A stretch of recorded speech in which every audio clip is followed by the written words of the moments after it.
అండి egg gravy curry ఎలా చేసుకోవాలి ఈరోజు మీకైతే చూపిస్తానండి. చక్కగా ఎక్కువ గ్రేవీతో ఎలా చేయాలనేది చూపిస్తాను.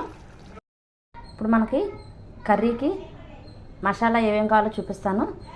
1 ఉల్లిపాయ, 2 టమాటాలు, 10 జీడిపప్పులు, ఒక 6-7 బాదం పప్పులు తీసుకొని మిక్సీ చేసుకొని మెత్తగా గ్రైండ్ చేసి పక్కన పెట్టేద్దాం. ఇప్పుడు ఎగ్ కర్రీకి కళాయి వేసుకుందాం. కళాయి వేసుకొని ఒక 3 గరిటెలు ఆయిల్ వేయండి. ఆయిల్ హీట్ ఎక్కాక 1/2 స్పూను కారం వేసుకొని ఇప్పుడు గుడ్లు అయితే ఇందులో వేసేద్దాం. ఇప్పుడు గుడ్లు వేగిపోయినాక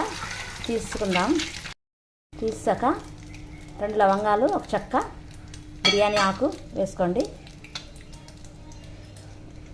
అవి వేగినాక ఉల్లిపాయ ముక్కలు వేసేయండి. ఒక 1/2 స్పూను అల్లం వెల్లుల్లి పేస్ట్ వేయండి. ఇప్పుడు ఇందులోనే తగినంత కారం, గరం మసాలా పొడి వేసుకొని కలుపుకోండి.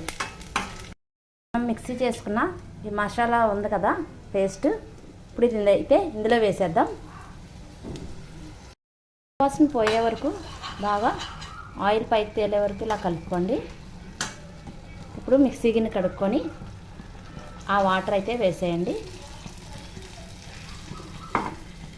ఇప్పుడు ఇందులోనే గుడ్లు కూడా వేసేద్దాం. మూత పెట్టేసుకొని దగ్గర పడ్డాక కట్టేద్దాం.